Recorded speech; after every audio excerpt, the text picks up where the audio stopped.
Bienvenue, fidèles téléspectateurs. Une fois de plus, nous sommes là dans votre émission Duel.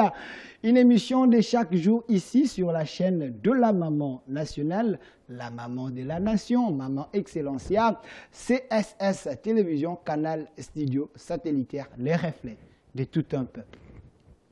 Cette émission, c'est débat et demandé, recommandé par les autorités. Pourquoi? Parce que le pays a besoin des analyses vraies pour donner une direction à la nation. Voilà pourquoi on nous a demandé d'inviter l'un des grands penseurs panafricanistes au cadre de l'UDPS, directeur du cabinet adjoint du VPM à Selo, si je peux le dire ainsi, mais il est là, il est de l'UDPS, M. Norbert Yamba Yamba, c'est le bienvenu. Merci pour l'invitation. Merci également pour la personne que vous allez devoir présenter tout à l'heure, Ferdinand Kambere, pour qui j'ai beaucoup d'admiration à cause de sa modération, de son tempérament et surtout dans ce sens de responsabilité pour l'avenir de la République. Voilà, M. Yamba vient de dénoncer les secrets de mon deuxième invité, mais il est déjà là. Lui s'appelle M. Ferdinand Kambere, secrétaire permanent adjoint du PPRD, parti cher à Joseph Kabila Kabangé, même s'il a déjà pris son congé. Mais il y a ceux qui pensent que le parti continue toujours. M. Ferdinand, soyez le bienvenu.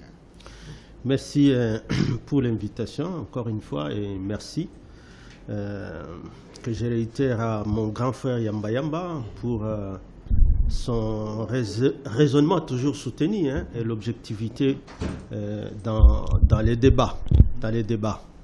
Voilà. Donc, on est là. Voilà. Nous répondons toujours lorsque c'est le peuple qui a besoin de nous écouter. Et surtout si la chaîne des mamans nationales fait appel à vous.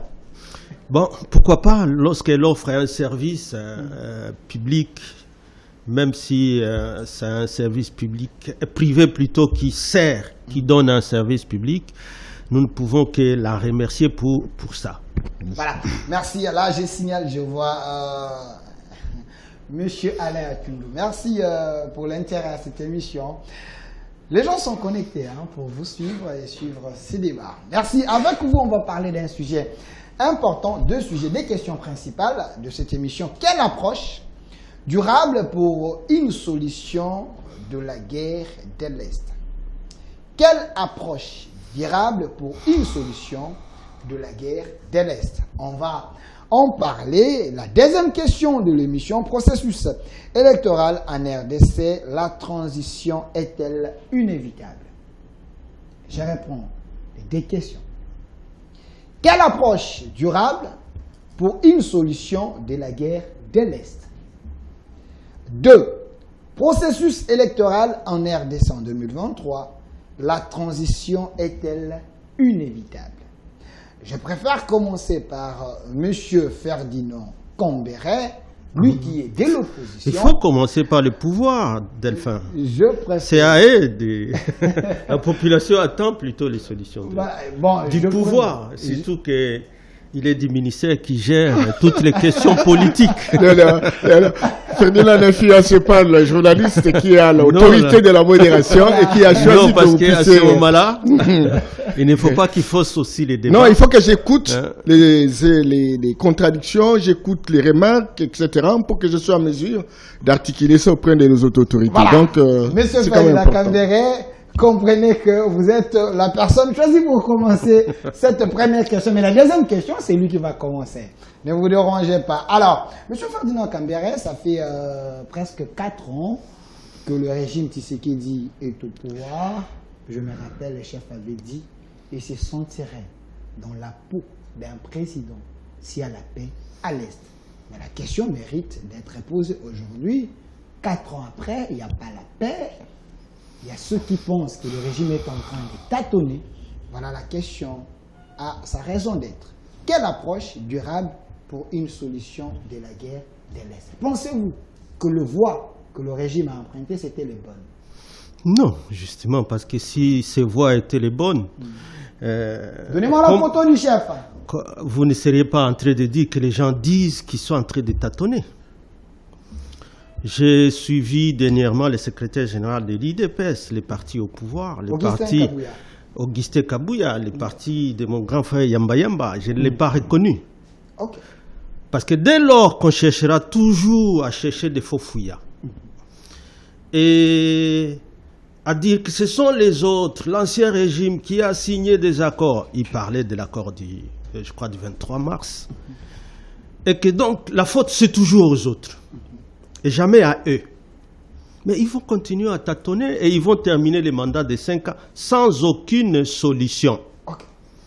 Alors qu'en réalité, l'alternance signifie le régime qui était là a été jugé au travers des élections, le peuple s'est exprimé, et alors celui qui gagne les élections, il prend toutes les responsabilités.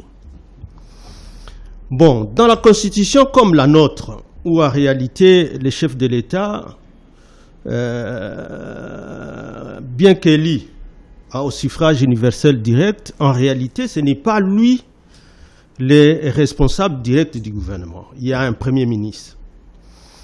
Et que donc, les résultats qui étaient donnés pour que Félix Tshisekedi soit proclamé président et que le gouvernement soit dirigé par les FCC et que de la sagesse du Raïs qui venait de quitter le pouvoir, il a voulu que cet accord politique de gouvernance dont on parle tant ne soit pas celui d'avoir un gouvernement de cohabitation, donc un gouvernement qui va cohabiter avec un président qui ne participe pas à la majorité pour former le gouvernement, mais que ce soit une coalition. Mais tout de suite, on a tenu en échec même ce gouvernement de coalition qui aurait dû être peut-être au moins un pont de salut pour pérenniser les acquis avec les Raïs, et Félix continuait avec cela, avec le gouvernement qui était du FCC. Il n'a pas voulu de tout ça. Il est monté sur les toits pour crier partout que les FCC le bloquaient, Kabila le bloquait, et il a été entendu et écouté par plusieurs et soutenu. C'est à cela qu'il a créé son union sacrée, avec une majorité factice, Pour la nation. et que donc, depuis, moi j'étais parmi ceux-là qui disaient Tata et Kolo. Si vous ne signez pas d'accord, d'abord, le départ était mauvais. Le Raïs avait prédit aussi que s'il réussit à avoir cette majorité sans passer par les élections, rien qu'à débauchant, le pays risque de se retrouver sur une mauvaise pente. Et que demain, le peuple risque de dire que tous ces gens qui vivent sur le dos de la population, ils coûtent cher à la République. Tout le monde aussi, aujourd'hui, a vu cela. La vie est devenue trop chère. Il n'y a que des députés et les gens qui sont dans les institutions qui sont heureux. Mais le peuple pour qui on devait travailler pendant ces mandats, ils sont dans la souffrance. Et là, je ne laisse pas de côté la question de la sécurité à l'Est, où en réalité il hérite un pays dans son intégrité nationale, dans sa souveraineté. Kagame n'était plus rien par rapport à nous. Mais avec déjà un plan, on essaie concocter qu'il a mis en exécution pour croire que c'est la première alliance, c'est celle d'avoir avec le Rwanda. Ils l'ont embrassé et ils sont allés chez Museveni. Ils l'ont embrassé tout en sachant qu'ils sont en réalité des gens qui sont en problème avec nous. Il y a beaucoup de problèmes avec nous. Donc, M. Ferdinand Kambere, vous, le PPRD, vous pensez que l'approche que le régime a utilisée, c'était une mauvaise. Donc, le régime Tshisekedi a plombé les pays dans des confusions terribles. C'est ce que le PPRD pense. Oui, parce que si on ne nous croyait pas au départ, mais aujourd'hui, au résultat, qui ne peut pas nous croire aujourd'hui, aux résultats qui sont là aujourd'hui, qui ne peut pas croire à ce que nous disions hier? Voilà. Parce que nous l'avions dit hier, et que donc s'il va continuer à tâtonner, comme on voit, où on cherche des solutions. C'est hier un Sarkozy Emmanuel Macron. Hier, c'était encore une association des anciens premiers ministres. Okay. Demain, on nous dit que ce sera un Sarkozy qui revient. Alors, donnez-moi. Alors que tout le monde est en train de revenir. Que la solution au problème du Congo, c'est au Congo, ce n'est ni au Rwanda, ni en Ouganda, en tout cas moins chez nous. Mais le monde est devenu un village quand même, M. Ferdinand Kambere. Pas un village avec pour se faire avaler d'Alpha. Vous ne pensez pas que le monde n'est pas un village pour se faire avaler. Okay. Le monde, c'est un village, mais en réalité, chaque village... c'est un village, mais un village des villages, et chaque village doit d'abord se protéger. Merci. Vous êtes en train de voir comment peut-être la Russie fait ce qu'il peut faire, l'Ukraine aussi, peut-être essayer de se débrouiller en appelant tout le monde, mais les solutions, on ne les voit pas. Donc les solutions, je voudrais simplement citer, les solutions sont d'abord internes. Nous avons des institutions qui malheureusement tâtonnent aussi, comme le président de la République en tant qu'institution, et alors le pays va mal. Nous entrons dans des crises qui s'alisent pour des mauvaises solutions, pour des mauvaises approches. Donc, selon vous, les crises actuelles, c'est lié à l'approche du régime Tshisekedi. Cette approche qui n'est pas bonne. Mais qui n'est pas bonne, justement, lorsqu'on cherche toujours des excuses au lieu d'affronter les problèmes. Alors, monsieur Norbert Yamba, je précise que vous êtes panafricaniste, vous êtes au cadre de l'UDPS, directeur du cabinet adjoint du VAPAM. Assilo, donc le ministère de l'Intérieur, vous êtes de l'UDPS. La première question, la même question à vous. Pourquoi vous tâtonnez? Ferdinand dit, c'est vos tâtonnements qui ont amené ces pays dans des problèmes, une fois de plus aujourd'hui. Merci beaucoup, parce que quand vous m'avez appelé, c'était Ferdinand Kambere. Ok. Il est là, Ferdinand. Je réitère toute ma considération, mon affection sur la qualité de son raisonnement, de ses prestations. Et j'ai dit, maintenant que le pays est en difficulté, et donc il est important, des tendances qui s'opposent puissent véritablement faire une logomachie, une dispute sur les mauvais d'idées pour qu'on trouve ces solutions. Et là, j'attends de Ferdinand une approche constructive, prendre beaucoup de temps sur les responsabilités parfois exagérées des uns des autres. Ça risque de ne pas vraiment nous faire avancer. Je voudrais également dire que lorsqu'on est dans une situation de détresse, il n'y a pas de solution mécanique. Il n'y a pas de solution mathématique. 1 plus 1 est égal à 2. Non. Sinon, les Américains qui ont fait la guerre en Afghanistan ont fait 20 ans durant. Et pourtant, ils sont commandés par une intelligence artificielle incroyable. On ne peut pas dire qu'ils ont tâtonné. C'est la complexité des faits et la complexité de ce que représentent les relations interhumaines. C'est très important. Donc, toute la durée que peut prendre une guerre, ce n'est pas une question de tâtonnement. Parce que des deux côtés, il y a une intelligence qui est en marche. Et chaque groupe met en place son plan, etc. Mais il faut déboulonner petit à petit, etc. En y allant, en essayant, n'est-ce pas, telle ou telle stratégie pour arriver véritablement à destination. Donc, je voudrais quand même élaguer cette façon de voir les choses qui porte sur les tâtonnements, la faiblesse des régimes, etc. Je voudrais également rappeler à mon ami Ferdinand que lorsque Augustin Kabouya, qui est notre secrétaire général, est revenu sur l'histoire des accords, mais l'histoire est têtue. Chaque phénomène que nous observons aujourd'hui a une imbrication incidentielle et tire sa source, parfois des faits lointains, parfois des faits immédiats. Et lorsque vous cherchez des solutions par rapport à ça, il faut savoir photographier qu'est-ce qui s'était passé, qu'est-ce qui a comme n'est-ce pas, relation dynamique par rapport à la situation actuelle. Sinon, alors, vous ne trouverez pas de solution. Et les relations avec le Rwanda ont été parsemées de beaucoup d'accords.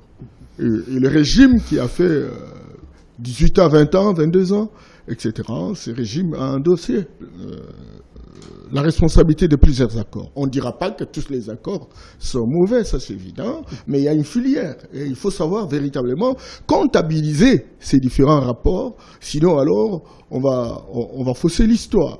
Et donc ce que nous connaissons aujourd'hui, il y a des relations directes avec les relations qui ont été réalisées par le passé. Est-ce que le fait d'aller en direction du Rwanda constitue un sacrilège? Je ne condamne pas les régimes passés parce que le Rwanda est partie prenante au conflit.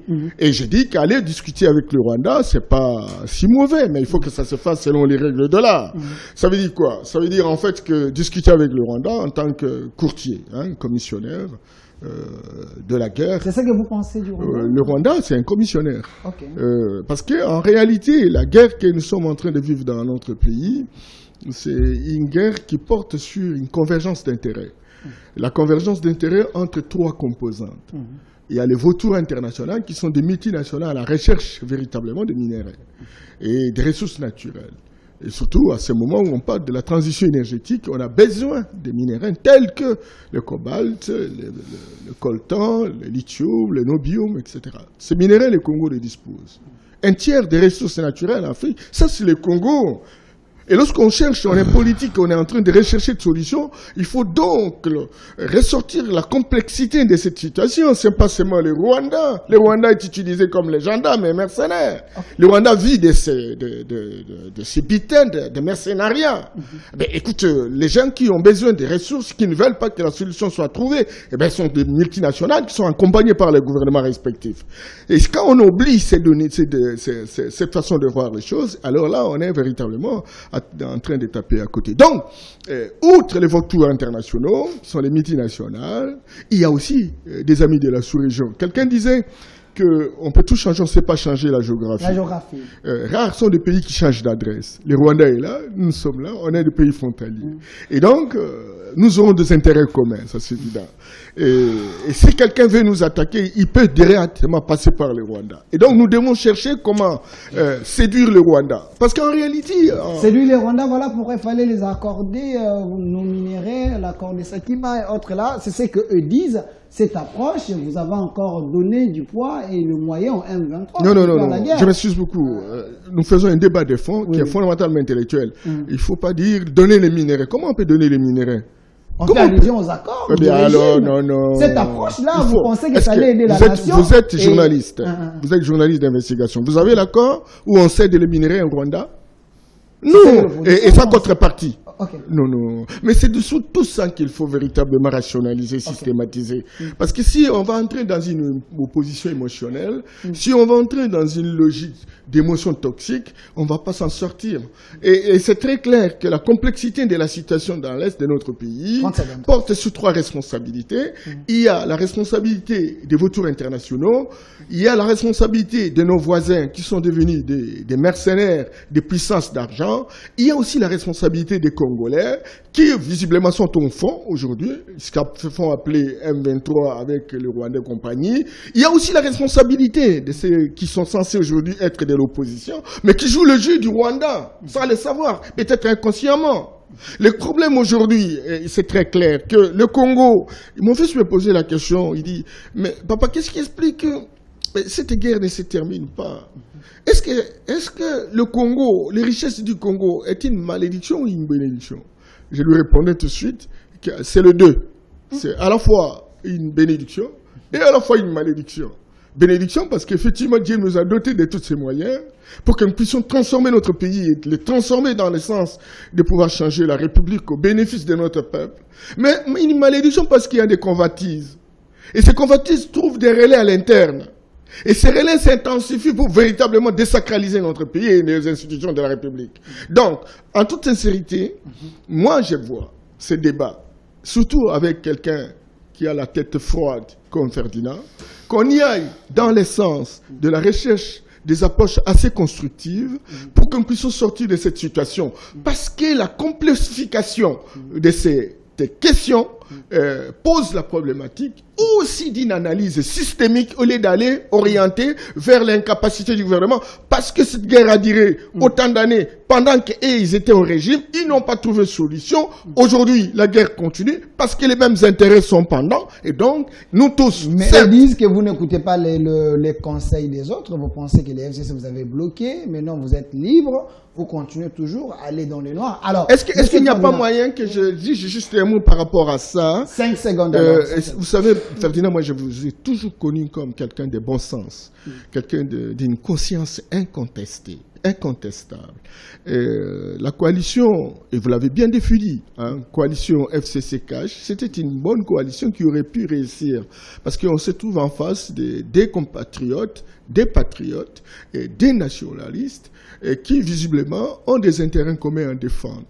Malheureusement, vous aussi de votre côté, il faut savoir faire l'examen. Il y en a ceux qui n'ont pas compris. Ils ont estimé, ils ont vu tout de suite les élections. Et ils ont estimé que Tshisekedi seul, lorsque nous travaillons comme il faut, Tshisekedi va réussir, il va nous gagner aux élections. Alors maintenant, on a enlevé toute la quintessence liée à la coalition qui aurait pu véritablement former une équipe avec un leadership choisi, etc., pour booster véritablement la République. Alors nous sommes retrouvés dans une situation où, si tel fait ceci, où il recommande ceci, il faut donc bloquer pour qu'il ne puisse pas véritablement avoir les dividendes. Et c'est ce qui a fait que finalement, on puisse aller dans une logique un peu politique et pratique, philosophique, dans le sens...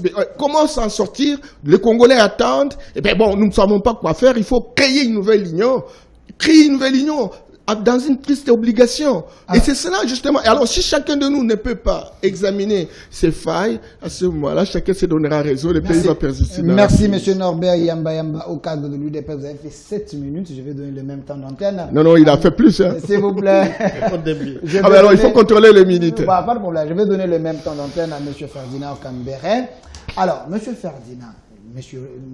Norbert a dit ici, le mieux, c'est de réfléchir dans les sens d'aider la République pour que nous puissions sortir de cette histoire, parce que cette guerre a commencé avec vous et la guerre continue. À votre place, les régimes pouvaient faire quoi?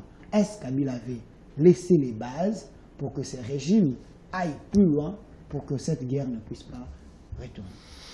Non, ça veut dire que c'était clair. D'abord, il fallait qu'on respecte les textes qui régissent les institutions. Parce que ce n'est pas politesse que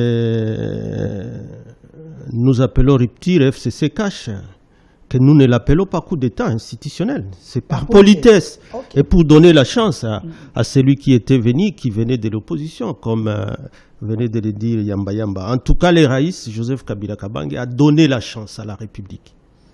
Il s'est effacé, il s'est oublié, et il a joué ce rôle qu'il n'aurait pas dû jouer. Parce qu'en réalité, à coalition, il voulait qu'ils restent ensemble avec les nouveaux venus au pouvoir et qu'au moins ils cheminent ensemble pour faire avancer la République. Mais aujourd'hui, la République a reculé.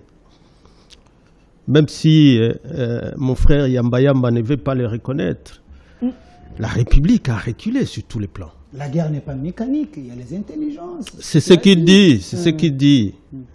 Mais il y avait déjà des bases. Okay. Il y avait déjà des bases parce que le Rwanda, quand même, avait déjà été obligé de ramener ses troupes, le Rwanda et l'Ouganda, ses troupes, leurs troupes dans leur pays. Et que c'était simplement leur relais sous RCD, sous MLC, et sous d'autres groupes armés qui tenaient encore le pays. Et que de la sagesse, encore une fois, du Raïs, il a fallu qu'il y ait Sun City. Sun City, c'était un dialogue entre Congolais. De Sun City à I1+4, nous avons eu la Constitution. Et on a fait des élections sur base de ces textes-là, sur base de ce dialogue-là de Sun City. Et là, entre Congolais, pour la formule qui était trouvée. Et alors, les débats peut-être restaient entre la République et les autres États, qui continuaient à instrumentaliser d'autres groupes armés. Parce qu'il y avait CNDP qui avait été... Nous allons à Kinshasa, mais il faut que nous ayons quand même nos épines sous la botte de cette République naissante qui était la Troisième République. Donc il a fallu se battre, et comme il vient de le dire là, avec parfois les adversaires qui, vautours, je peux emprunter le même terme, les vautours des multinationaux. Nous avions des Congolais complices qui étaient dans ces groupes armés-là, mais pour en réalité répondre des cahiers de charges de ceux qui les ont mandatés pour faire cela. Et lorsqu'ils viennent à Kinshasa, dans le gouvernement R+4, et qu'ils laissent d'autres groupes armés localement là-bas, comme les CNDP, lorsqu'on s'est battu contre les FARDC, donc les FARDC comme armée constituée des armées des anciens rebelles et du gouvernement, alors le CNDP est resté là, mais il avait encore des amitiés. Il avait encore des amitiés auprès des Congolais qui étaient complices.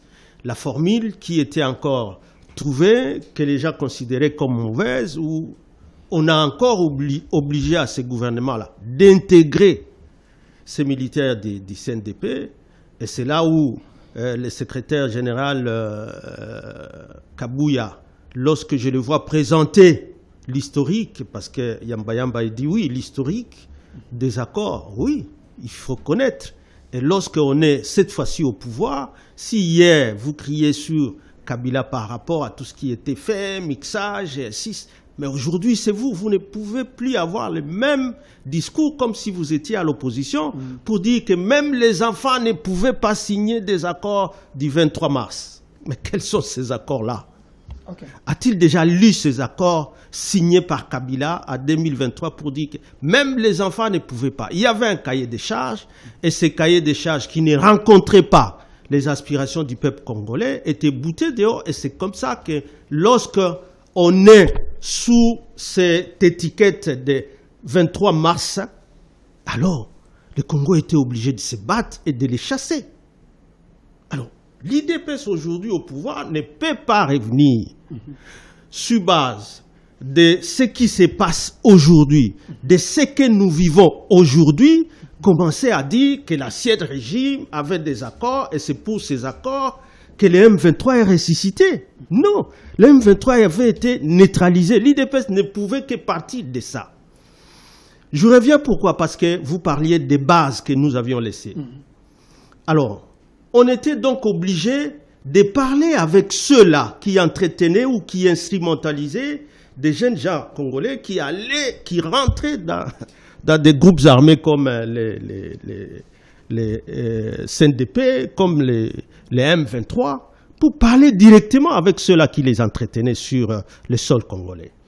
Et ça, le dernier match ou la dernière signature, là, il faut parler d'un accord. D'ailleurs, un accord cadre d'Addis Abeba, signé en présence du secrétaire général Ban Ki-moon.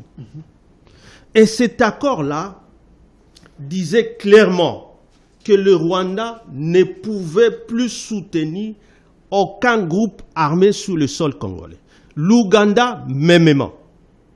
Le Congo, mêmement, parce qu'en réalité, même quand on utilise ce prétexte-là, on sait que c'est un prétexte. On sait qu'il y a toujours eu cette machine, même quand vous repartiriez les Hutus vers leur propre pays, où ils seront encore reconditionnés pour revenir dans notre pays et perpétrer l'insécurité sur le sol congolais. Alors, cet accord d'Addis Abeba a été, par ces régimes, bypassé pour aujourd'hui négligé. Appeler toute la communauté internationale de ne plus parler de l'accord d'Addis Abeba. Et maintenant de parler de l'accord de Nairobi. Est-ce que ce n'était pas un accord piège d'Addis Abeba parce que... Piège en quoi? Parce qu'au moins ça reconnaissait la souveraineté de notre pays. On a soulevé quelques questions en disant, même à votre époque, les services rwandais pouvaient venir en RDC sillonner. Mais qui a cette preuve-là? Est-ce que, maintenant qu'ils sont au pouvoir, je suivais même quelqu'un d'autre qui disait... L'ancien ministre des Affaires étrangères de Kabila, c'était Raymond Tshibanda. Raymond Tshibanda. C'est des personnalités. C'est lui à qui on a confié les mécanismes de suivi de l'accord d'Addis Abeba.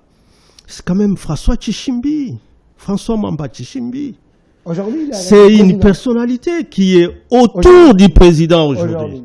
Il connaît. Mais comment maintenant du régime ou sinon du parti qui est au pouvoir, on peut continuer à parler de ces accords-là avec légèreté? Alors qu'autour du président lui-même, il y a des personnalités comme François Mwamba qui pouvaient bien dire ceci. Ou alors, si c'est vrai que ce sont plutôt les pays aujourd'hui et en guerre parce qu'il y a des anciens accords signés par l'ancien régime, quels sont ces accords qui ne brandissent pas? Que d'entretenir l'opinion dans une confusion, alors qu'on a besoin de cette opinion-là pour soutenir l'armée, pour soutenir le gouvernement, pour soutenir tout le monde, ou les efforts, ou les stratégies qu'ils peuvent avoir. C'est ça que nous ne comprenons pas.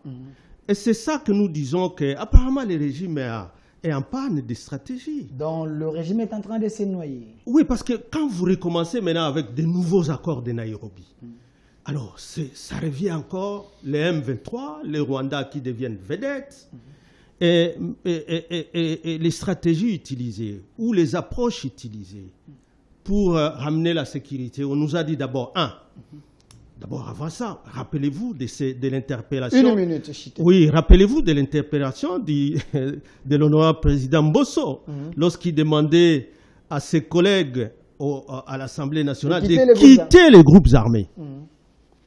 Vous vous rappelez? Je crois que de l'opposition, j'étais peut-être le seul, encore une fois, à les féliciter et à la remercier parce que c'est là où il y a les... Vous les avez entretenus sous votre gestion. C'est archi faux, c'est archi faux. C'est archi faux. Toutes les révélations aujourd'hui montrent bien que l'opposition d'hier, qui est aujourd'hui au régime, était bien avec ces groupes armés. Merci. Et aujourd'hui, c'est pourquoi je vous ai dit que les résultats est en train de donner tort à ceux qui sont au régime. Lorsque vous laissez des ministres aller au Nord Kivu, dire par exemple que ces groupes armés vont jouer un rôle des forces réservistes et ils auront les mêmes avantages, c'est leur demander d'intégrer l'armée ou c'est de les décourager et de les demander de persister sur le terrain. Merci. Alors, donc c'est ce que nous appelons nous tâtonnement et il n'y a pas que nous. Alors donc, dans ça, vous pensez qu'on est en train de trouver à cette solution lorsque même à Beni, je crois, la nuit du 8 ou du 9 ou du 10, on n'a fait qu'égorger et parfois dans des milliers contrôlés par ces groupes armés. Vous regrettez encore Kabila? C'est peut-être le peuple qui les regrette. Merci. Et le peuple le dit clairement, ça se cachait. Merci. Alors, monsieur Norbert Yamba, je vous regarde en face. Pourquoi vous n'avez pas continué sur les bases solides laissées par le régime Kabila pour qu'il y ait la paix? Vous êtes allé dans les tâtonnements. Aujourd'hui, les pays étant sans. Monsieur Ferdinand l'a dit en vous regardant en face. Je m'excuse beaucoup, j'étais en train de sourire. Tout à l'heure, là, quand Ferdinand disait que bon, le peuple est en train de regretter Joseph Kabila, je me suis dit, en tout cas, Ferdinand, faisons un effort. Sinon, c'est gravissime. C'est gravissime. Si le modèle est référentiel, si l'unité de mesure, si le modèle à suivre, c'est le président Kabila. Certes, il avait des compétences, il avait un certain nombre de choses qu'il a réalisées, ça c'est évident, mais le Congo est trop grand. Le Congo est trop grand et le Congo ne manque pas de personnes, mais surtout a besoin des hommes qui ont des grandes ambitions. Des grandes ambitions. Là où je suis d'accord avec lui, c'est quand Joseph Kabila disait qu'il n'avait pas 15 personnes. Je lui donne raison, entièrement. Là, vous êtes d'accord avec lui? Je suis d'accord avec lui. Il n'avait pas 15 personnes, sinon le pays ne serait pas où nous en sommes. Je suis aussi d'accord avec Ferdinand, quand il dit on n'a pas l'air d'écouter un autre son de cloche. Et que bon, tous ces sons de cloche peuvent donner une intelligence collective qui permette véritablement à décanter des choses. D'accord. Et c'est ça justement la démocratie, parce que c'est la gestion des contradictions. Il faut s'accepter, et il faut écouter les autres et faire en sorte que la synthèse de tous ces éléments peuvent aider à ce que les choses avancent. Là où je ne suis pas d'accord avec Ferdinand, lorsqu'il dit que la République a reculé. La République a reculé. En fonction de quel indicateur? En fonction de quel indicateur? Je sais, cet homme, il vient de la société civile avant d'être du PPRD. Et je sais quelles sont les motivations de la société civile et quelle est l'analyse et la lecture de la société civile autour de ce qu'a été véritablement la gestion de notre pays. Et il sait, bien qu'il soit dedans, qu'ils ont endossé pas mal de responsabilités. Et ça, c'est très important. Et si nous ne faisons pas attention par rapport à tout ça, et si nous allons verser véritablement dans la complaisance pour dire que c'est notre camp qui connaît mieux que l'autre camp, le pays ne va pas avancer. Et même nous, comme nous sommes là, nous devons être en mesure de regarder avec les yeux regardants pour qu'on se dise qu'est-ce que nous pouvons profiter des régimes passés, qu'est-ce qui n'a pas marché, qu'est-ce qui a marché, et comment nous pouvons capitaliser cela pour véritablement faire booster la République. Ça, on en a besoin, et ça, c'est le défi de tous les Congolais. Et je suis d'accord avec Ferdinand pour dire, aujourd'hui, étant donné que nous avons démontré que nous n'avons pas des clivages idéologiques, l'impression que nous avons créée à l'époque, l'AFDL arrive, sociodémocrates, etc. Les kabylistes viennent sociodémocrates, etc. Nous aussi, on est sociodémocrates, etc. Mais on n'est pas trop différents, en fait. On n'est pas trop différents. Alors moi, j'ai dit, même si on n'est pas trop différents, mais inventons un autre système qui nous permette véritablement de servir notre société. Okay. Et là, il a dit la coalition. Mais alors qu'il faut une coalition sincère, avec un partage de rôles, où l'on reconnaît le leader, et l'on détermine un agenda stratégique qui permette de véritablement les booster. Ça n'a pas eu lieu, et ça reste un défi, même pour eux. Parce que même si il dit que le peuple réclame Kabila, et qu'il revient encore qu'il n'a pas le droit de revenir, étant donné les limitations constitutionnelles, etc., il peut y avoir aussi Kambéré. Ferdinand, qui est un gars compétent, pourquoi pas? Pourquoi cette façon de déifier les individus? Pourquoi? C'est pas bon, sinon alors ce serait pas une république pour tout le monde. Donc moi j'estime que même s'il revenait au pouvoir, peu importe la personne qui arrive, et si on n'a pas le cœur dans l'ouvrage, si on n'a pas un esprit de l'unisson pour dire nous avons un défi commun, la lutte contre la pauvreté de notre peuple, et cette élite doit se faire dans un partage de rôles, avec un système qui n'est pas finalement inspiré du gréco-latin, du romano-germanique, un système qu'on peut avoir des ingrédients à l'intérieur de nos héritages traditionnels pour nous permettre véritablement de consolider une conviction et un engagement institutionnel. Si on n'arrive pas à faire cela, je pense qu'on attendra longtemps. Non, écoutez, on n'a pas fait reculer la République. On n'a pas fait reculer la République. Mais qu'avez-vous fait pour faire avancer la République? Mais regardez. Dans ce secteur-là. Ferdinand n'est pas seulement un politique.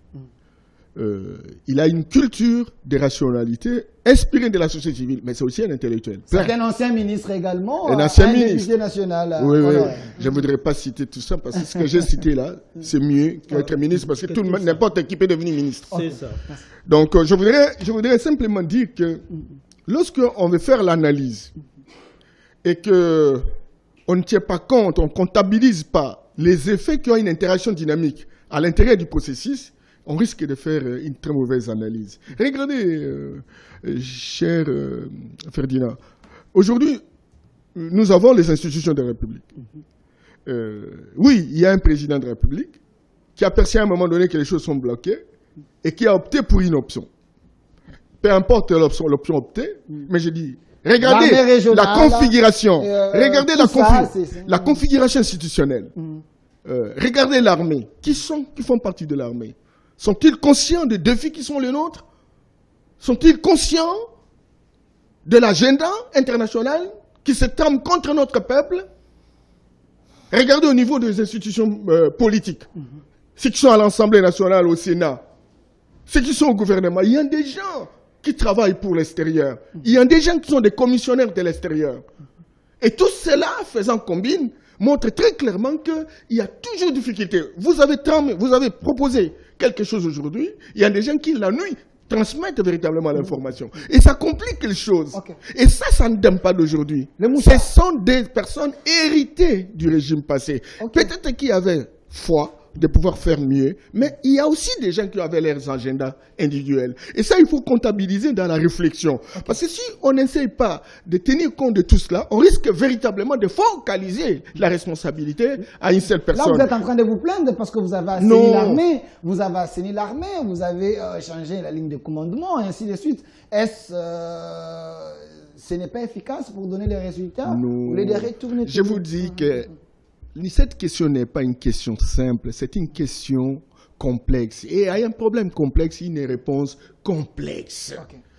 La question du changement de l'armée, ce n'est pas une question de changer le chef d'état-major. Non! Il y a une complexité, il y a une mentalité, il y a une culture, qu'il faut déprogrammer. Et ça ne peut pas se faire en 2 ans, en une année. Mais gouverner, c'est prévoir, M. Yamba, vous êtes de l'UDPS. Mais écoute, la prévoyance... donner des solutions. La prévoyance porte sur 3 compartiments. Il y a le court, ce qu'on appelle le court terme, le moyen terme, et le long terme.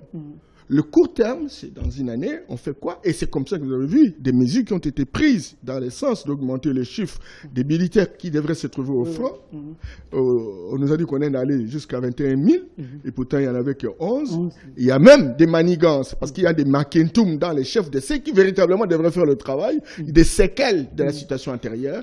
Et voilà, ils ont trompé. Mais on a réaménagé. On a réaménagé le recrutement. On a dit, bon, on va recruter des militaires avec une nouvelle dynamique, etc. On en a fait. On a équipé les militaires. On a revu certains avantages additionnels par rapport à... Ce sont des décisions. On a estimé qu'on pouvait travailler avec la sous-région. On pouvait travailler avec la région, etc. Ça sont des grandes réformes qui sont intervenues, qui auraient pu véritablement nous donner des solutions. Mais alors, vous n'allez pas dire, c'est parce qu'on a fait ces changements-là, et que tout de suite, la situation change. C'est pourquoi je vous dis que les Américains, qui ont une intelligence artificielle, étaient pendant 20 ans, ils sont partis au moment où tout était, en difficulté en Afghanistan. Donc, sinon, la guerre de 40 à 45 n'aurait pu durer 5 ans ou 6 ans. Vous voyez? Donc, moi, je pense que il faut arrêter de considérer que, Tshisekedi, avec son régime, endosse des responsabilités. Là où je suis d'accord avec Ferdinand Kambere, c'est qu'aujourd'hui, plus que jamais, certainement que Kabila a géré cette question pendant 18 ans. On n'a pas trouvé de solution durable. Nous venons de prendre, ça fait 4 ans, tirons des leçons positives et des leçons négatives, et nous disons ensemble, dans une intelligence collective, comment nous on arrive véritablement à nous approprier de notre pays. Ça, c'est une question fondamentale. Et ça constitue un défi. Merci. Quelle approche durable pour une solution de la guerre de l'Est? Regarde, donnez-moi la première vidéo. J'aimerais que nous puissions écouter cette vidéo. Comme ça, M. Ferdinand va prendre la parole. Et puis, Yamba Yamba va terminer ses premiers sujets. Monsieur Yamba Yamba. Monsieur Norbert Yamba Yamba, le panafricaniste. Il va prendre la parole pour terminer ce premier sujet. Donnez-moi la vidéo. Un deuxième plan qui est venu, mais qu'on n'a jamais vu, un accord qui a été signé entre le président Kabila et le président Kagame. Pour outrepasser tous les volets. Ce n'est pas sérieux ce que vous dites, monsieur Kamere. Si vous aviez un plan pour pacifier l'Est du Congo ou l'ensemble du pays, et l'Est du Congo, c'est toujours là où il y a l'instabilité dans votre pays, et ce plan approuvé à l'Assemblée nationale, elle n'a pas été appliquée. Pourquoi? Est-ce que c'est parce qu'il y a eu un autre plan entre Kabila et Kagame? Justement signé le 23 août 2008, et 8 mois après. On va revenir sur votre plan là. Exact, on va revenir sur mon plan, mais je voudrais vous dire, le 23 août 2008, le président Kabila et Kagame, à travers les représentants. Ce qui est curieux du côté du Rwanda, c'est le chef d'état-major général de l'armée et le ministre de la Défense qui avait signé. Qu'est-ce qui est curieux dedans? Curieux, c'est de l'autre côté. De l'autre côté, c'est le ministre de l'Intérieur qui a signé à la place du ministre de la Défense, ce plan-là. C'est l'inspecteur général de la police qui a signé à la place du chef d'état-major général de l'armée. Donc ça veut dire que de votre côté, vous n'étiez pas sérieux, du côté rwandais, vous étiez sérieux. C'est ce que vous voulez dire? Ça, moi, je n'entre pas dans ce qui se passe du côté du Rwanda, mais les personnes attitrées à engager l'État dans les domaines de la défense et de la sécurité. Selon vous, pourquoi, de votre côté, il n'y a pas eu ce sérieux qui a mis le Rwanda? Et je crois qu'il y avait d'agenda caché. Je crois, et je suis convaincu de cela. Parce que je ne peux pas comprendre qu'au moment où nous sommes en discussion avec la rébellion de Laurent Nkunda, nous avons approuvé les recommandations et les résolutions après la conférence de Goma, et il ne reste plus qu'à les appliquer. On va chercher un raccourci où le peuple congolais apprend à travers la radio et la télévision que les troupes d'un pays qui venait d'agresser le Congo, qui a occupé le Congo pendant plus de 5 ans, reviennent au Congo pour pacifier le Congo. Donc ça veut dire que votre président, M. Kabila, est toujours sous la coupe de Kagame et du Rwanda alors? C'est vous qui le dites. Non, non, c'est pas moi qui le dis. Moi, j'ai donc, dit si tout vous faites les simplement... interprétations que vous donnez là, ça veut dire que M. Kabila ne peut pas gérer des choses. Il prend les instructions de Kigali. Nous sommes dans une interview. Oui, c'est une question que je vous pose. Et comme vous êtes démocrate comme moi, oui, je respecte vos déductions.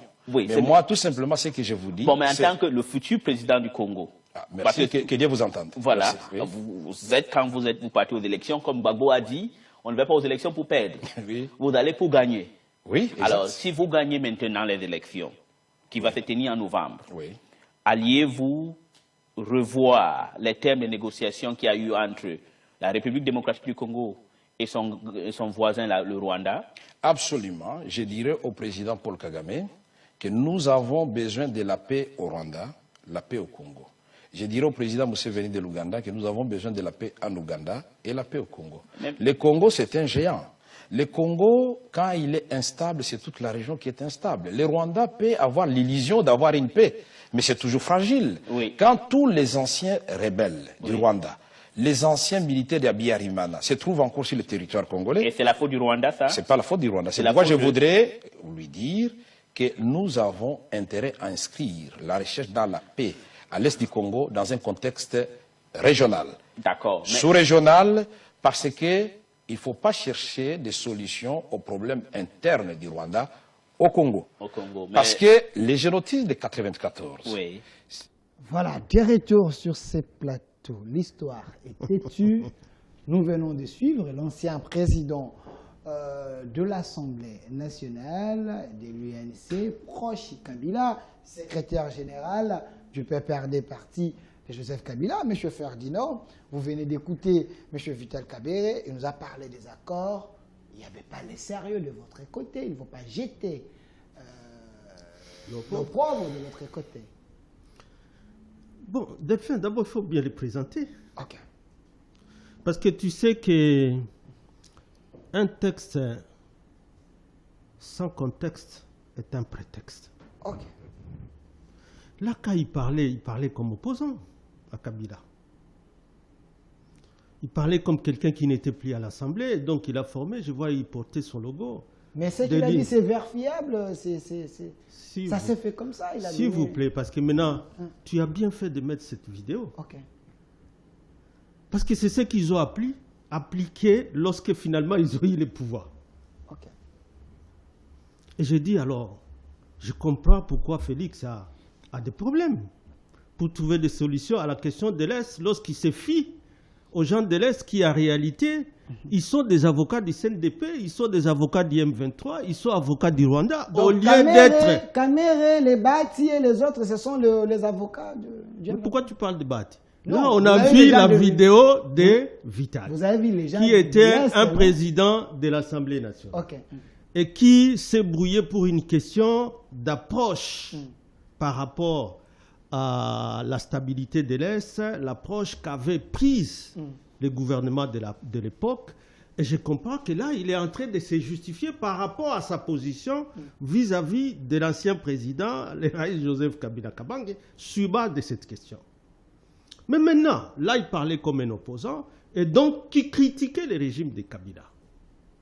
Et là, il critiquait l'approche qui avait été choisie par Kabila, d'avoir, lui, au lieu de suivre les résolutions du CNDP, comme il dit là, et il est étonné que la population apprend qu'il y aura plutôt de troupes rwandaises qui seront sur les sols congolais traquer les FDLR pour vider les prétextes rwandais. Ils ont diabolisé Kabila à partir de ça, et comme ça, de 2008, 2009, 2010, Kabila à l'Est a été diabolisé à cause de ce discours-là. Mais qu'est-ce qui arrive? Et c'est là où ça devient intéressant. Je ne sais même pas qui t'a inspiré pour ressusciter cette vidéo. Okay. Là où ça devient intéressant, c'est lorsque maintenant ils sont au pouvoir. Lui, Félix et Louis Caméré, Comme son directeur de cabinet, surtout qui était comme un vice-président. Ok. Et que la première approche, c'est ce qu'il critiquait. Il va au Rwanda pour amener des vaches, pour amener ceci, pour amener cela. Et les résultats, c'est ce qu'il critiquait contre Kabila, qui a été maintenant mis comme machine et qui justifie, qui est devenu la base de tous les accords que nous décrions aujourd'hui et qui ne veulent pas être portés à la place publique et qui deviennent un malheur. Donc le gouvernement Félix ou le régime Félix décide, par exemple, sans entrer dans le fond, des opérations qu'il y a eu là-bas, où on a appris qu'il y a eu, en faveur du Rwanda, la neutralisation de quelques FDLR, ce qui est bon pour vider ce prétexte-là. Mais c'est eux qui critiquaient ça hier. Mais c'était la première chose à suivre. Deuxième chose, on a un état de siège, toujours par ces régimes. Quels que soient les résultats négatifs de cet état de siège, et au Nord Kivu, et à Nituri, on continue à l'imposer. C'est toujours de ces accords-là 5 secondes. qu'il y a ce qu'on a appelé la mutualisation des forces FARDC et les UPDF. Et vous voyez des avocats qui sont parmi les élus pour vous dire, par exemple, mal présenter les FARDC, pour vous dire, non, nous sommes, j'ai vu ça, nous sommes allés voir, nous sommes arrivés là où étaient les EDF pour les approcher et comprendre pourquoi des massacres continuent à se perpétrer alors qu'ils sont déjà sur le sol congolais. Ils nous ont dit qu'ils ne savent même pas que dans ce village-là, il y a la population. C'est des députés donc qui prennent toujours les comptes des armées étrangères sur notre sol contre nos FARDC. Et vous pensez qu'avec cette attitude-là, je vais maintenant à l'accord de Nairobi où donc on oublie les FARDC et on dit que c'est la force régionale qui va venir. Cette fois-ci, sans la bénédiction, sans être sous les parapluies de la MONUSCO, ils vont, et d'ailleurs, commander nos FARDC. Parce que le commandant des FARDC vient comme commandant second. C'est là où je disais que Yamba, lorsque nous disons que le pays a reculé, parce qu'en réalité, nous n'avons plus de FARDC, on a sous-traité la force de défense. Il y a même les Angolais qui arrivent aussi. Voilà, il y a des Angolais, des Burundais. Est-ce qu'on avait besoin de Burundais? Est-ce qu'on avait besoin de Kenya? Est-ce qu'on avait encore besoin de... Ils sont là, on continue à massacrer chaque jour. Aujourd'hui, au lieu même, j'étais content quand vous aviez dit, même quand il s'agit d'une course, à un moment donné, on s'arrête pour souffler. Ou si on est chauffeur, pour regarder dans les rétroviseurs. Mais non. On change, ça devient, non, les groupes armés vont être des forces réservistes. Tout ça vient d'où? Où est la chaîne de commandement? Est-ce que ça vient encore du président de la République qui commande lorsqu'on l'a vu à Burundi en train de s'adresser à un général kenyan? Yamba. C'est pas ça reculer. Merci. Prenons la démocratie. Ça, c'est sous le plan de la défense et de la sécurité. Sous le plan de la démocratie. On va en réalité, nous sommes un pays, RDC, ça veut dire République démocratique du Congo. La démocratie, c'est toujours avec les deux processus. La démocratie, c'est pas qu'avec les élections, comme on est en train de vouloir les organiser pour les chaos. C'est les processus, je voudrais terminer par là, c'est les processus démocratiques et les processus électoraux. Ici, l'effort qui était, c'est celui d'articuler le processus électoral avec le processus démocratique pour que la population se sente concernée, participe à la gestion du pays. Nous n'arrivons pas à le faire. Au contraire, on a reculé aujourd'hui. Merci, M. Ferdinand Kambere. On ne savait pas parler des élections locales, mais maintenant, aujourd'hui, c'est difficile de savoir est-ce que demain il y aura élection, même pour la présidentielle, même pour ça. Est-ce que ce n'est pas ça reculer? S'il vous plaît. Je peux continuer comme ça la chaîne. Ne glissez pas comme en 2016. Ne glissez pas, calmez-vous. Alors, Monsieur Norbert Mbayamba, Monsieur Rigen, donnez-moi la photo de l'honorable député Mwanga Tchouchou. Donnez-moi, s'il vous plaît. Donnez-moi ça. Trop de biscuits. Hein? S'il vous plaît. La photo, donnez-moi ici, derrière. Monsieur Norbert Mbayamba, vous avez suivi Vital Kamerhe. Si j'ai demandé la photo de l'honorable député Mamba Chouchou, il est député national, élu de Massissi, on a trouvé dans sa maison ici à Kinshasa et là-bas dans sa concession les armes de guerre, des munitions. Le monsieur ici, on est en train de le juger en flagrance. Il a été imposé en 2011 comme député sans avoir été...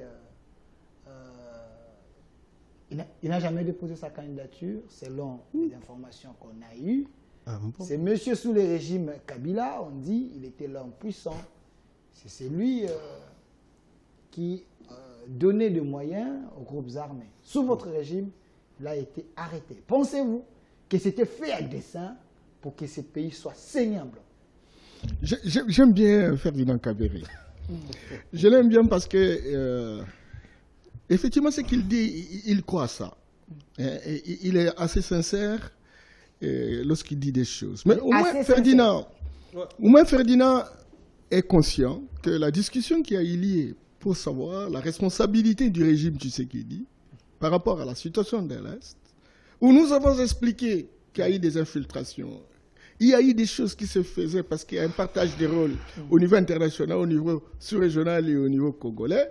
Et donc, ça se concrétise.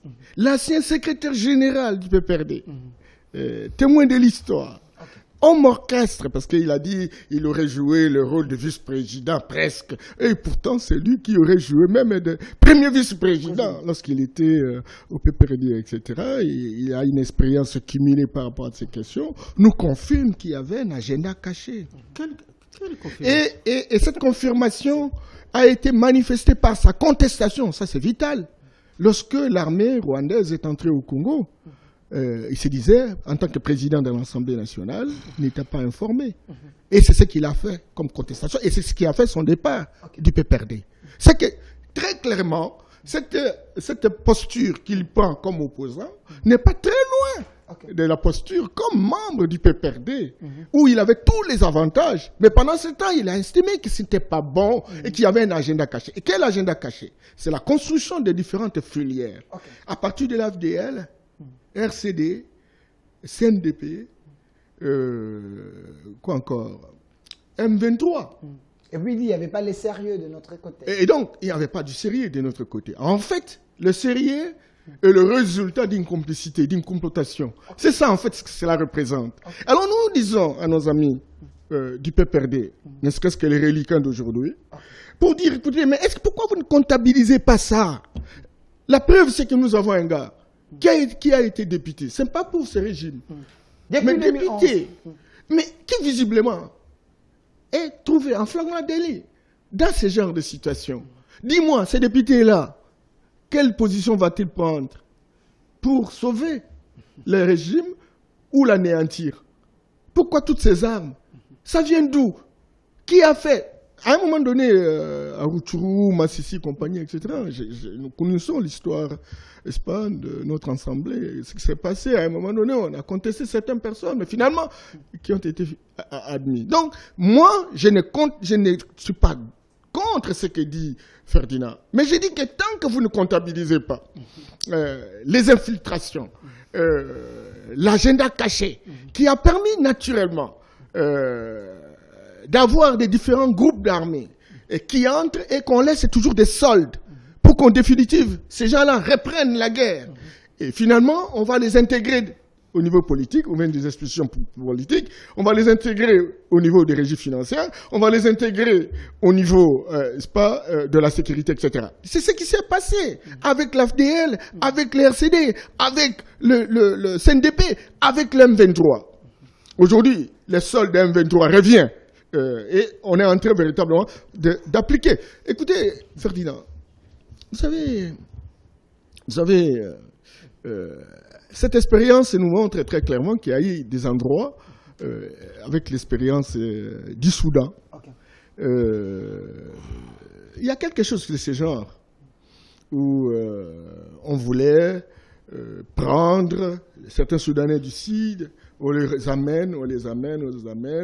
Il y a un schéma tracé par les institutions internationales au service de puissance d'argent. Et tout compte fait, quand ils deviennent nombreux, on va déclarer la balkanisation. Alors, faites un référendum. Comme j'attends, j'ai vu des gens aux États-Unis, etc., qui se réclament comment ils sont torpillés, ils sont déstructurés, etc. À un moment donné, quand ils deviennent nombreux, Communauté de la Nyamulenge. bien entendu, je m'excuse beaucoup, mais il y a des gens pour qui j'ai beaucoup d'admiration, de respect et qui croient être congolais parmi eux. C'est un Nyamulenge, celui-ci. Je n'aimerais pas entrer dans cette guerre, etc. Mais il y a aussi des gens qui sont complices et qui visiblement veulent déstructurer, déconstruire la République.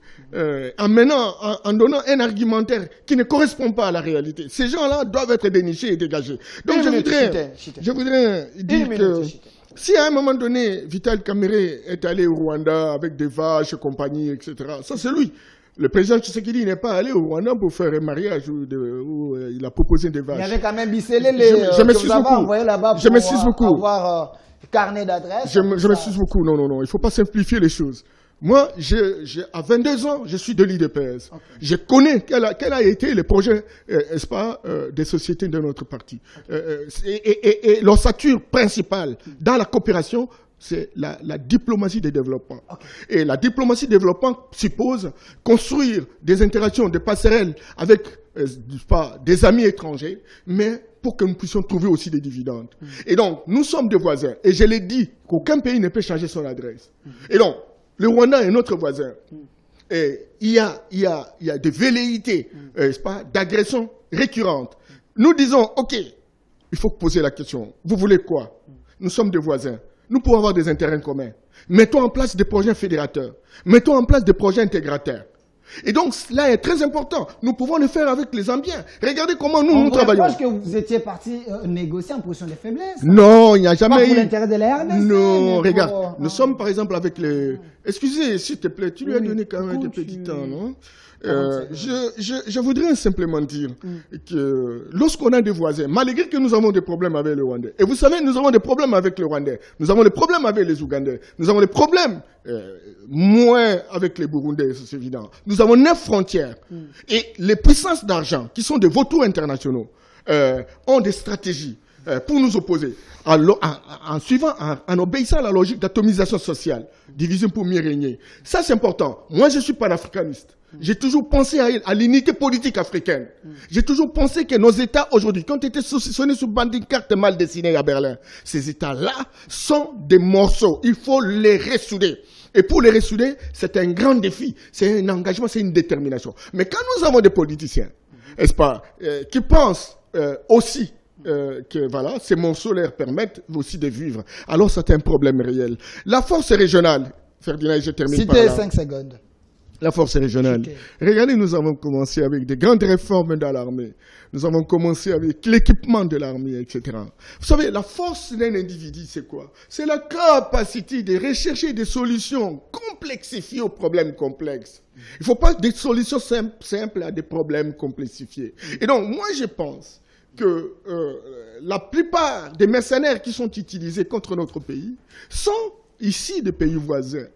Alors maintenant, au même moment que nous avons opté pour une solution militaire, où nous sommes en train de requinquer notre armée et tous les services de sécurité, il faudrait également construire une synergie gagnante avec d'autres voisins qui visiblement peuvent avoir les mêmes intérêts, mais utilisés par les puissances d'argent. Et donc, lorsqu'on dit allons au Rwanda, discutons avec le Rwanda, discutons avec l'Ouganda, effectivement, qui ont trouvé un terrain fertile chez nous, pendant qu'ils étaient encore au pouvoir, parce qu'ils ont profité. Merci. Ils ont profité. Attention. J'ai fait office de consultant, je connais ce qui se passe même à la frontière avec le Rwanda, en fonction de nos ressources naturelles. Mutandis avec l'Ouganda. Donc, ils ont préparé un terrain, peut-être inconsciemment, mais il y a des effets. Aujourd'hui, les gens ont pris de la bière succulente au point où ils ne veulent pas lâcher. Mais il faut savoir séduire. Et moi, je connais en technique de résolution pacifique des conflits qu'il faut transformer l'adversaire, il faut transformer l'ennemi en partenaire. Et pour le transformer, il faut s'approcher de lui, il faut parler avec lui, savoir ce qu'il pense et savoir aussi,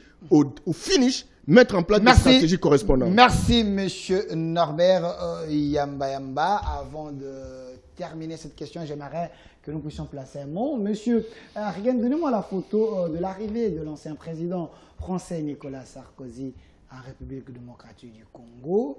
Et c'est pour terminer ces premiers sujets. S'il y a des arriérés, vous pouvez les payer, mais quand même, je pose la question. Donnez-moi la photo. Il n'a plus droit à payer les arriérés parce qu'il avait déjà parlé. Merci. Pensez-vous que l'arrivée de l'homme qui est ici, Nicolas Sarkozy, peut apporter un plus? Parce que l'homme avait dit en 2012, à moins que je me trompe, les problèmes de la RDC, que la RDC ne partage pas ses richesses avec ses voisins. Pensez-vous que c'est un bon médiateur pour que nous puissions avoir la paix avec le Rwanda et les autres? Vous avez 4 minutes pour le tout, pour que nous puissions prendre la deuxième thématique. Delphine, laissez-moi sourire un peu et remercier Yamba qui m'oblige à réagir un peu. Okay. Parce que je croyais que mon introduction aiderait cette émission à avoir de la valeur, de la hauteur. Okay. Dans ce que, lorsque nous parlons des responsabilités, et alors que ça nous serve de leçons. Okay. S'il y a eu ce que nous pouvons appeler incident de cette opération Umoja Wetu, je crois que c'était Tambwe Mwamba qui était ministre des Affaires étrangères, et que Kamere qui était président de l'Assemblée, mais pour des raisons propres, bien qu'informées, il a préféré jeter tout ça, la pavée dans la mare. Et on a compris. Quand je suis la vidéo, maintenant je comprends qu'il avait un agenda. Ok. Ce n'est pas Kabila qui avait un agenda, Norbert. Hein? C'est lui plutôt qui a un agenda. Parce que c'est pratiquement ce qu'ils sont en train de faire. Ok. Mais au moins Kabila, lui, savait reculer lorsqu'il était interpellé. Et c'est ça son avantage. Et c'est ça la différence. Et en 2010, il a dit, lorsque vous voulez lui demander, lorsqu'il a défait les M23 et que vous voulez lui demander de les reprendre dans l'armée, il a dit niet. Nous avons commis certes des erreurs, nous ne les commettrons plus jamais. C'est la différence avec ces régimes. Lorsque vous commettez des erreurs d'approche, à un moment donné, il faut savoir s'arrêter. Et il a dit à 2006, à 10, lorsqu'il a défait les M23, que nous ne reprendrons plus les mêmes erreurs. Parce que c'était toujours des erreurs suggérées par la communauté internationale, MONUSCO et tout ça. Faites ceci, peut-être il y aura la paix. Faites ceci, ça n'était jamais par rapport aux minéraux comme on l'attend aujourd'hui, que les gens ont traversé, c'est directement signé. Des DG ont signé à présence du président et les gens se sont transportés dans les hôtels de Kigali, des hôtels de Goma. Et que ça pose problème. Et ça, vous n'allez pas prendre la vidéo ici pour dire non, ce qui se passe aujourd'hui, c'est parce que non. Yamba. Kabila a fait un travail remarquable. Il a défait les M23 parce que cet agenda-là, il ne pouvait pas l'accepter parce que les Congolais ne peuvent pas respecter ce que demandait le Rwanda, à passer par les CNDP, à passer par les M23. Mais c'est ça que Tshisekedi fait aussi. Il n'accepte pas. Il n'accepte pas comment? Est-ce qu'on l'a vu de faire les M23? Au contraire, il va prendre l'Ouganda, l'UPDF, l'armée ougandaise. Il l'amène sur le terrain. Ça affaiblit notre armée. L'Ouganda permet l'entrée du M23. Le gouvernement ne réagit pas. Et aujourd'hui, quand vous suivez la présidente de Tanzanie, vous suivez tous ces chefs d'État qui forment la force régionale, ils vous disent que nous allons au Congo, ce n'est pas pour faire la guerre. Nous allons pour qu'il y ait négociation. Et plus ils sont là, plus les M23 prennent de l'espace. Kabila n'a pas fait ça. Alors, qui a l'agenda caché? Qui a l'agenda caché? Il reste 1 minute 30. Même quand on parle de l'infiltration, qui a infiltré qui? Okay. Qui a infiltré? Parce que la question de la nationalité du peuple Tutsi dans notre pays, c'est depuis les années 60, 71, ainsi de suite. Vous voulez que nous recommencions là-bas pour savoir quels sont les acteurs politiques qui étaient là? Brassage et mixage sous votre régime. Ça et alors, ils sont venus avec les groupes armés, toujours entretenus par ça. Et je vous ai dit que les derniers accords qui auraient dû être un fondement, un ciment pour ces régimes, pour qu'ils ne commettent plus les erreurs, c'était l'accord cadre d'Addis. Mais l'accord cadre d'Addis a été bypassé par ces régimes. Ils ont leur propre accord. Et aujourd'hui, toute la communauté internationale nous oppose l'accord de Nairobi, nous oppose l'accord ou le protocole de Luanda, qui sont des accords qui mettent à mal notre FARDC, qui mettent à mal notre population. Alors, les massacres continuent, on ne voit pas de résultats. Ferdinand, une question et maintenant, je parle, Sarkozy est venu, je parle de Sarkozy. Vous savez qu'il est le 40e président français. Honoraire arrivé, François Hollande était là aussi. Non, il était venu voir Mukwege. Mais, bon, lui aussi, il vient voir Moudou. Il a été reçu par le ministre des hydrocarbures, donc c'est le gouvernement. Et c'est pour ça qu'il fallait aller chercher maintenant Macron pour qu'il lui vienne voir Moudimbu, vienne voir Félix, et lui apporter quoi comme suggestion. Lui qu'on a suivi dans les vidéos en train de dire que l'Occident a toujours été brutal, sauvage. Quel est le conseil qu'il va donner à Félix? Son expérience ne peut rien apporter. En quoi? S'il semble qu'il veut négocier pour qu'il y ait la paix entre la RDC et le Rwanda, pensez-vous que c'est une mauvaise approche? Mais quel est ce problème finalement qu'il y a entre ces deux partenaires? Parce que nous ne comprenons pas du tout. Finalement, le problème entre Kagame et Félix a commencé où et quand? Mais quand Paul Kagame disait que, dans une vidéo que j'ai, depuis les sommets de la RDC jusqu'aux subalternes, ils ont des relations avec tout le monde. Ça prouve que Kagame avait la même mise sur la RDC. La vidéo existe. C'est comme ce que vous venez de dire en montrant l'honorable Mangachouchou là-bas. Évidemment, je suis un avocat. Je n'ai pas accès à son dossier. Je ne connais pas exactement ce qu'il y a comme prévention. Il a été appris avec les armes dans Bon, dans sa je maison, ne sais pas moi analyser un dossier qui n'est pas sous mes yeux, pour lui apporter une quelconque valeur. Mais c'est le fruit des brassages sous votre régime, mon Mangachouchou, vous connaissez. Il a été... Vous avez trop de raccourcis, Delphin. Vrai ou faux? Et c'est là où je ne vois même pas de sincérité dans les régimes actuels de vouloir trouver des solutions aux problèmes qui posent. Je vous pose une question directe, monsieur Fernand, s'il vous plaît. Une question directe. Mangachouchou, ce n'est pas le fruit de brassage ou la personne qui était de l'autre côté, vous avez accepté d'amener dans le gouvernement, dans les régimes. C'est celui, non? Mais vous, quand vous dites vous avez accepté, vous parlez de brassage ou vous parlez de brassage. Quand vous parlez de brassage, vous parlez de Sand City. Et à Sand City, ceux qui ont signé les accords, c'est tous les politiciens avec tout la classe politique. Même régime, il avait les armes chez lui à la maison. S'il vous plaît. Il ne faut pas toujours chercher des responsables, des raccourcis comme ça, alors que vous êtes en train de gérer les pays. Merci. Les 1+4, c'est l'affaire de tout le monde.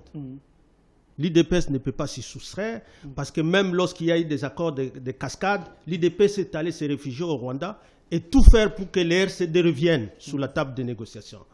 Alors, quand lui, Mangachouchou, dit RCD vient, il a parlé de l'élection. Je sais par exemple qu'au Nord Kivu, c'était les meilleurs élus. Mais du fait de qui? De tous les anciens RCD. Est-ce que ça, c'était Kabila?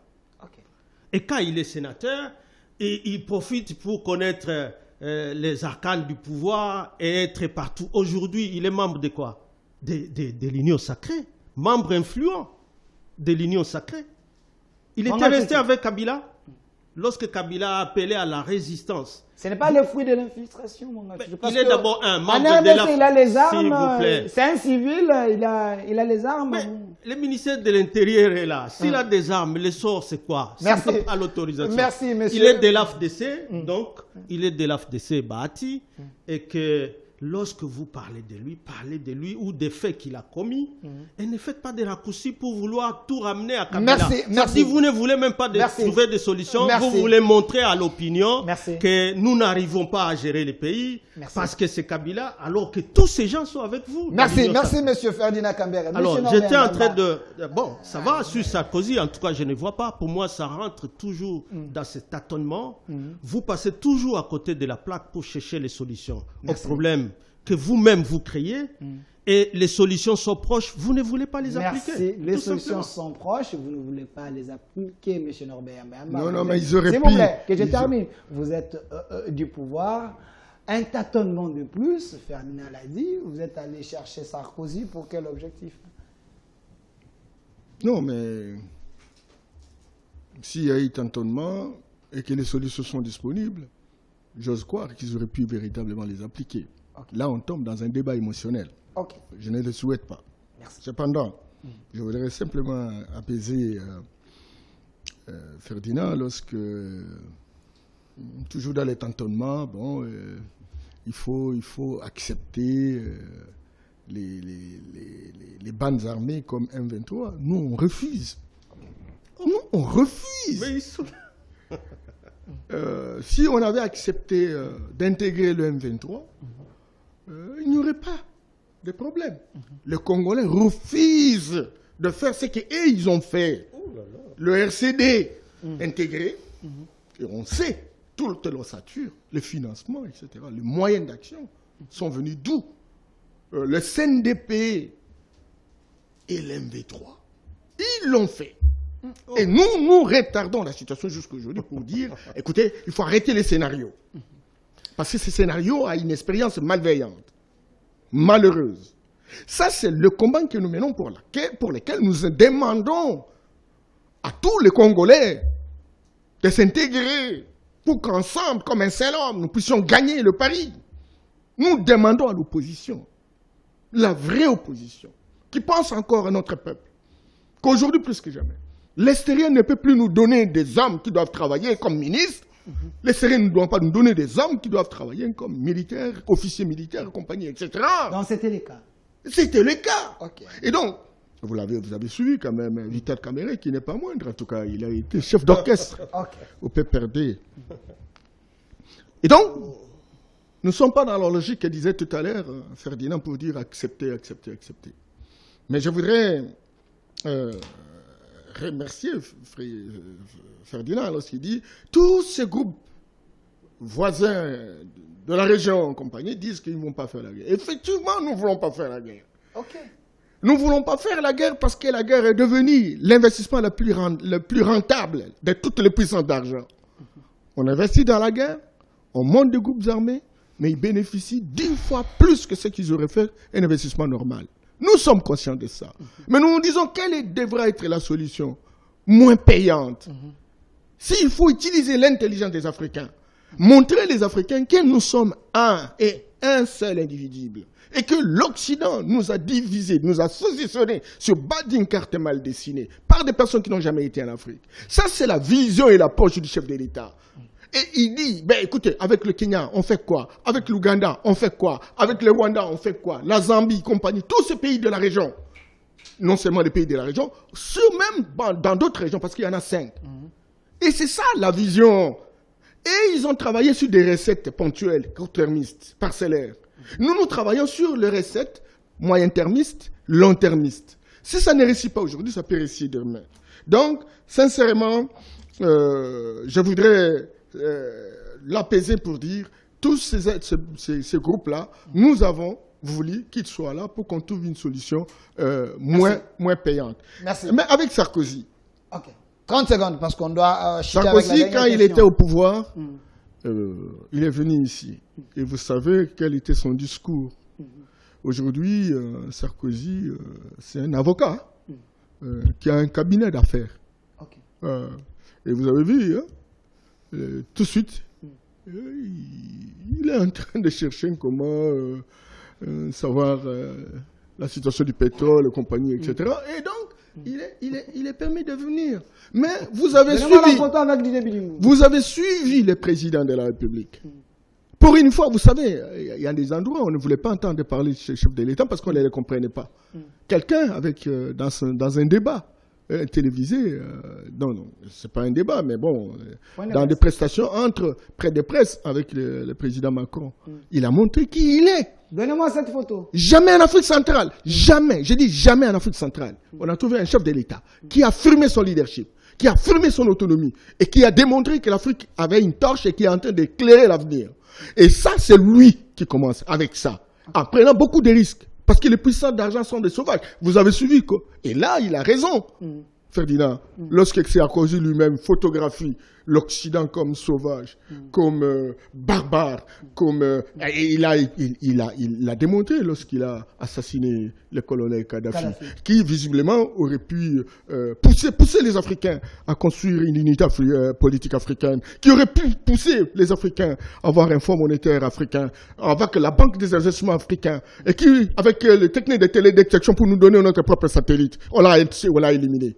On l'a éliminé. C'est de cette manière qu'on a éliminé Sankara. C'est de cette manière qu'on a éliminé Patrice Lumumba, etc. Donc, il ne faut jamais, dans votre vie, accepter que l'Occident se pointe comme médiateur. Ils ne sont médiateurs que pour préserver et orienter les gens vers leurs intérêts. Merci. Donc, qu'ils viennent. On a besoin d'écouter tout le monde, mais on a besoin également de décider, d'arbitrer et de décider sur la voie que nous voulons. Et la voie que nous voulons, c'est qu'il faut construire une dynamique gagnante de tous les pays africains qui sont concernés par la situation, pour dire pourquoi devons-nous être dupes, pourquoi devons-nous rester des bébés sous biberon pendant tout ce temps, comment nous devons faire pour qu'ensemble nous puissions véritablement construire une synergie gagnante. Ça, c'est l'approche du président de la République, mais cela n'empêche pas qu'il puisse écouter tout le monde. Merci monsieur Norbert Yamba. Là, j'ai senti à la fin que c'est un panafricaniste qui parlait là.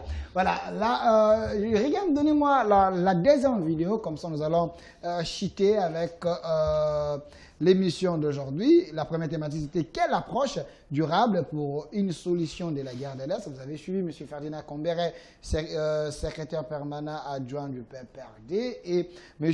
Norbert Yamba au cadre de l'UDPS, directeur.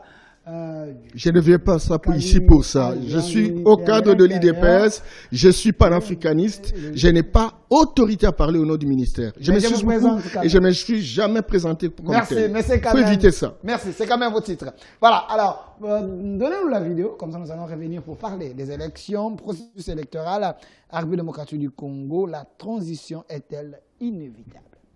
Est-ce qu'il est possible d'envisager des élections dans tout le pays, sauf dans le Nord Kivu? Ça ne serait pas une bonne chose, parce que ça va poser des problèmes de légitimité. Nous ne voulons pas avancer sans nos frères et nos sœurs de ces provinces qui sont affectées. Ça ne serait pas une bonne chose, c'est pour ça que je me dis, bon... Mais est-ce que vous l'envisagez quand même? Personnellement, je ne veux pas l'envisager. Moi, je pense plus à une autre formule, celle qui consisterait à réserver des sièges pour ces entités-là et enrôler au moment où ça sera possible. Mais ça, c'est une idée qu'il faudra discuter au niveau de la plénière et puis finalement même discuter avec l'Assemblée nationale. Comment réserver des sièges? Est-ce que vous pouvez expliquer? C'est-à-dire, on peut par exemple se dire que durant les 3 derniers cycles, voilà ce que ces entités ont eu comme siège, on fait une moyenne et on les réserve pour eux. Et puis on continue avec le reste du pays. Et le jour où il y aura la paix, ils peuvent maintenant alors s'enrôler. Est-ce qu'il est possible d'envisager des élections dans tout le pays, sauf dans le Nord Kivu? Ça ne serait pas une bonne chose, parce que ça va poser des problèmes de légitimité. Nous ne voulons pas avancer sans nos frères et nos sœurs de ces provinces qui sont affectées. Des retours sur ces plateaux, vous venez de suivre le président de la CENI, M. Kadima. Je préfère que cette question, que M. Yamba puisse ouvrir. Voilà. Parce que... vous promettez. Bon, Ferdinand ouvre alors la question. Bon, parce que justement, j'avais...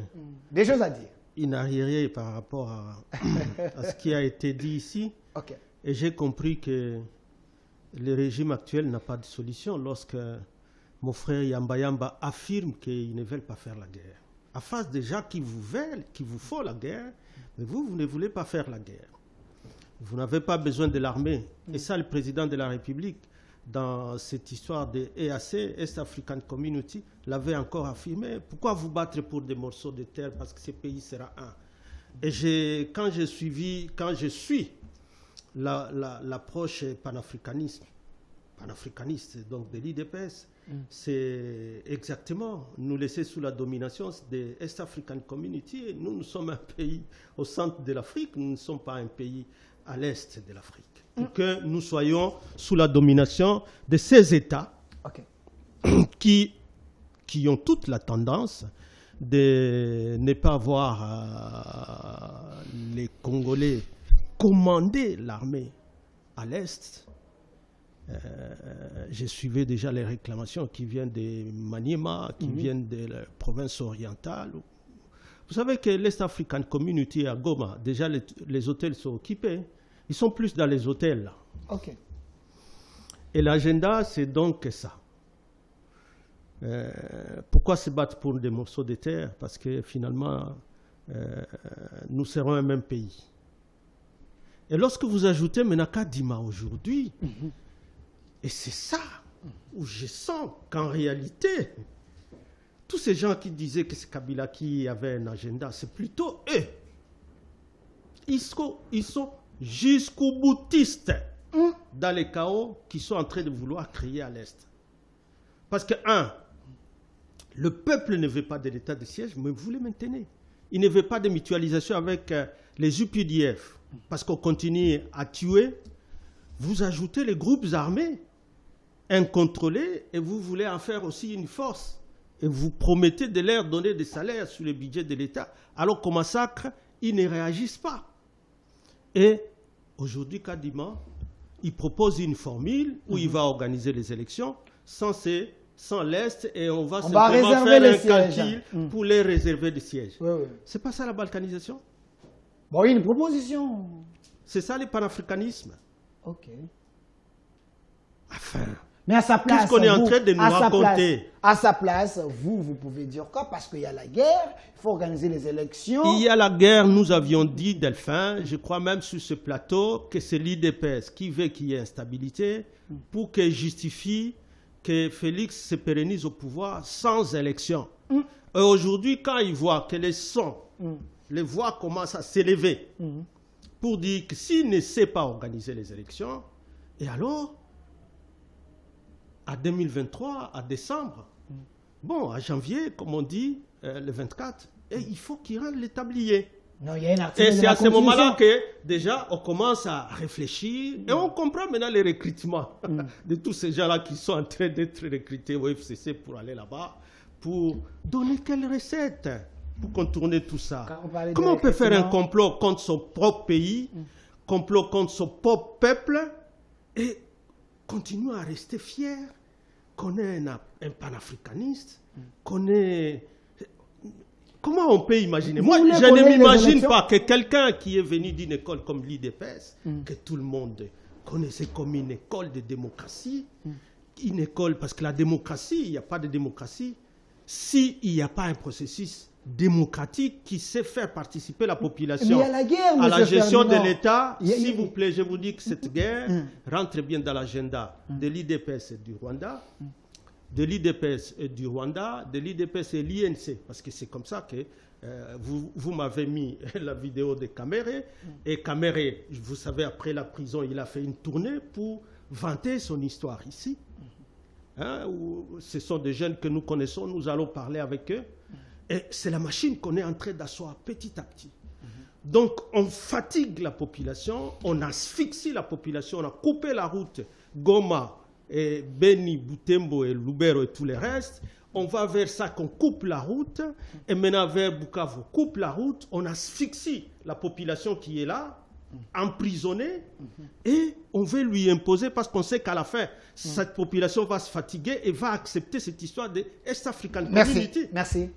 C'est quelle méchanceté. Merci, M. Ferdinand Kambere. Et on va encore dire que nous raisonnons par émotion. Merci. M. Norbert. Et ce n'est pas par la raison qu'on se pose des questions sur notre propre pays. Merci pour ces questions très questionnantes, intelligentes, M. Ferdinand Kambere. Alors, M. Norbert Mbemba, vous êtes du pouvoir, vous êtes de l'UDPS, parti au pouvoir. Les leçons que vous donnez des gens quand vous étiez dans l'opposition, les élections, dont les délais constitutionnels, quand vous avez le président de la CENI qui dit on veut bien organiser les élections, mais il propose de réserver les sièges. Et là, il a dit que le pays n'a pas reculé. Voilà. Il propose des sièges pour certains contrées. C'est ce que vous voulez, c'est ça la démocratie que vous prêchez? Vous savez, j'ai un problème.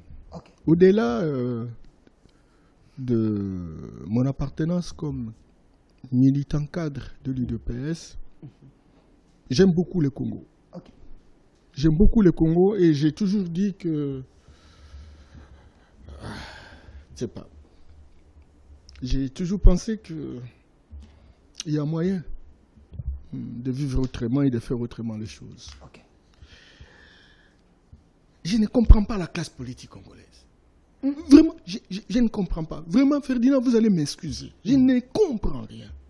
Il y en a ceux qui disent il faut respecter les délais constitutionnels. Vous l'avez réclamé à l'époque du maréchal... de Raïs Kabila. Effectivement, nous avons réclamé, même si on a glissé de 2 ans. Il y en a ceux qui veulent que les élections soient rapprochées et qu'on ne puisse pas répéter cette approche. Mais il y en a ceux qui disent, mais les choses ne sont pas faites comme il se doit. C'est qu'on risque de chipoter, on risque de tricher, etc. Dit, on prend quelle thèse?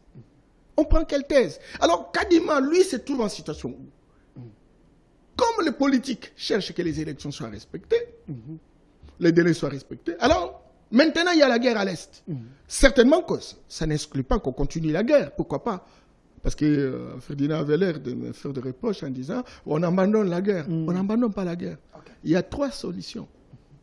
Militaire, diplomatique et politique.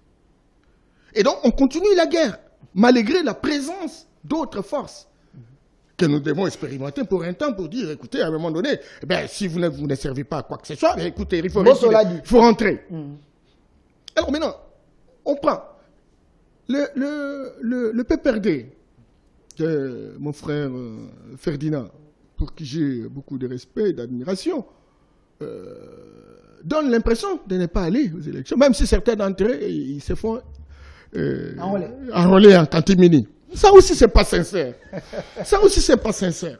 Et donc, on veut quoi? C'est qu'on ne sait pas où est-ce qu'on va. Et là, ça devient un danger public. Je voudrais également dire que cette question, elle est fondamentalement technique. Et Kadimala a répondu de manière technique. Il dit, si la guerre ne s'arrête pas dans les délais, à ce moment-là, on détermine, au regard de l'enrôlement, ce que ces entités représentent en termes de nombre de députés, et puis on verra le reste. Je voudrais citer en disant que on ne laissera pas l'Est de notre pays aller assez. On ne laissera pas ça, Ferdinand. C'était une approche qui a été prise. Vous savez que nous sommes dans une approche régionale. Et dans cette approche régionale et africaine, il y a des résolutions. Vous parlez seulement d'accord Rwanda, mais il y a aussi des résolutions qui vont au-delà véritablement. Et on veut chercher. Les Africains veulent prendre leurs responsabilités, mais n'arrivent toujours pas. Parce qu'ils sont toujours divisés par des puissances d'argent qui sont incorporées, intégrées dans ce genre de conflits. Quand cela ne tienne, une résolution est là. On dit qu'il faut les assez. Et vous avez suivi l'interpellation du président de la République de cette armée-là. Il était avec un autre président, le président kenyan. Et c'était très clair. Vous sentez qu'il n'y a aucune complicité. Si à un moment donné, on trouve que vous ne faites pas ce que vous êtes venu faire, on va se trouver dans la triste obligation de vous rejeter. Merci. Donc, et là je termine. 5 secondes. Cher Ferdinand, le problème est si complexe, Ferdinand. Regardez la géographie de l'Afrique. Que ce soit en Afrique de l'Ouest, que ce soit en Afrique du Sud, en Afrique centrale. Le Congo, c'est la locomotive en Afrique centrale. Mais dans les chefs de puissance d'argent, ils ont monté des stratagèmes de balkanisation. Et vous les répétez à tout moment, même si vous avez préparé les terrains pour ça. Et bien de temps en temps, on vous dit, le Congo, aujourd'hui, j'ai suivi Tidjane Gabo, qui est un ancien ministre des Affaires étrangères sénégalais, consultant international, qui a sa place, son cabinet sur la place d'Atlanta aux États-Unis. Le Congo est sous les visères. On veut aller même à 4 ou 5 États. On commence par l'Est. Et mon frère Ferdinand avait raison. Quand il dit, même ceux qui aujourd'hui sont avec les chefs, qui sont de l'Est, ils sont dans cette vaste complotation. Effectivement, il y a des Congolais qui sont dans ce processus-là.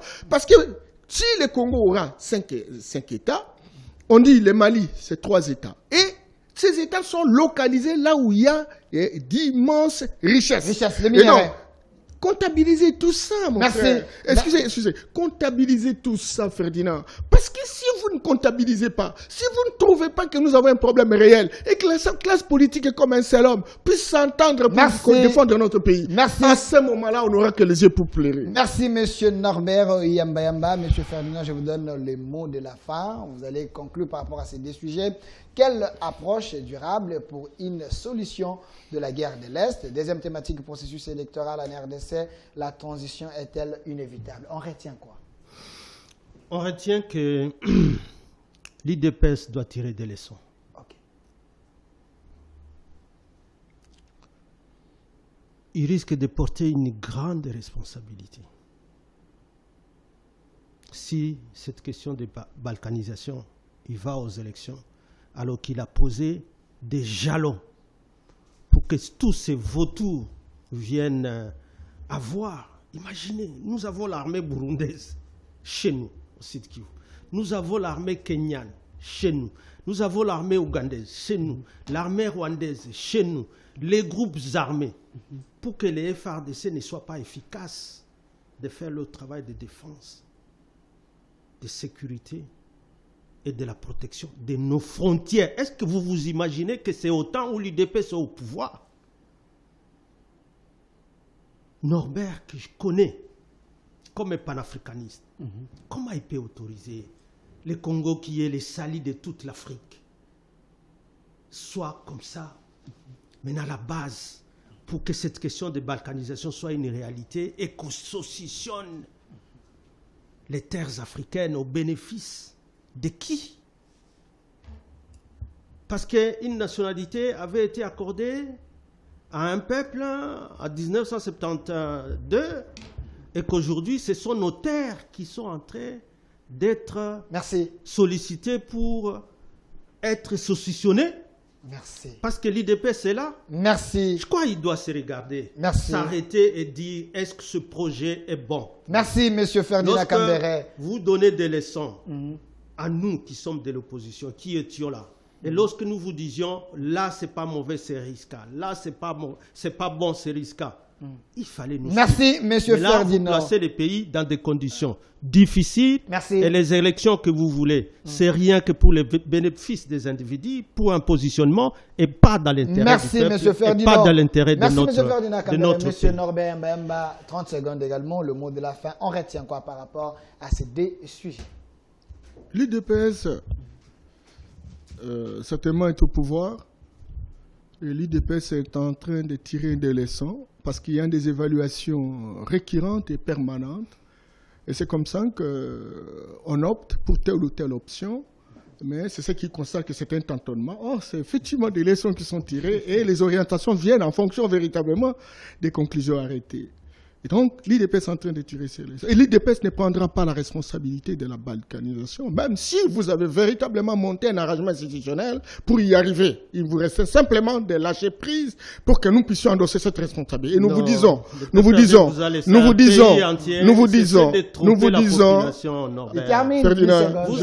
je vous n'ai pas compris couper, Ferdinand. Par amitié, est-ce que vous pouvez me laisser? Nous, on n'endossera pas cette responsabilité. Vous avez vu les fils de l'homme. Vous le voyez en application. C'est pas Fils Tshisekedi qui acceptera ces choses-là. Oh, mais parce que nous vivons ça. Et je mets ce coup. C'est très important. Et vous avez vu l'homme dans son âme, dans sa conscience, lorsqu'il était en face de Macron. Et l'Afrique en parle.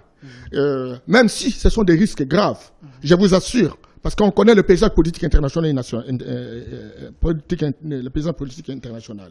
Je voudrais simplement dire que le processus électoral doit continuer.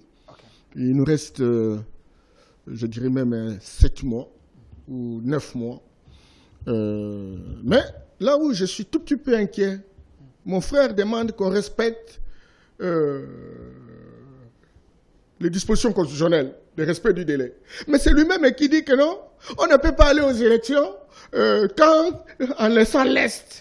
Parce qu'il faut que l'intégrité du Congo, parce que vous consacrez la balkanisation. Alors, dans ces conditions-là, on va écouter l'organe qui a été chargé d'organiser les élections. Techniquement, il nous présente l'option. Et si les politiques veulent véritablement chercher une autre option, tant mieux. Mais en tout cas, celui qui organise les élections et qui voit qu'on ne peut pas faire les élections à l'Est, donc je nous a proposé... Je prends en témoin le peuple congolais que maintenant on est en train d'asseoir les chaos parce qu'on organise les élections pour que les chaos s'installent et que finalement l'Est African Community ait raison, le Rwanda ait raison sur l'Est de l'Afrique, l'Est du Congo. Je prends en témoin et aujourd'hui... Et tout le monde est conscient que c'est un discours populiste. Kambere, secrétaire permanent adjoint du PPRD, parti cher à Joseph Kabila, Kabange, l'homme qui peut revenir, selon eux, s'il a la volonté. Merci, M. Ferdinand Kambere. Également de l'autre côté, M. Norbert Yamba, au cadre de l'UDPS, le vrai panafricaniste. Merci d'avoir répondu à notre invitation. Merci également Merci à Ferdinand. Restez fidèles à nos programmes sur la chaîne de la Maman Nationale, la Maman de la Nation. Maman Excellencia, rediffusion à 22h. Cette émission, c'est chaque jour, du lundi au vendredi, 11h, rediffusion 22h. Au revoir.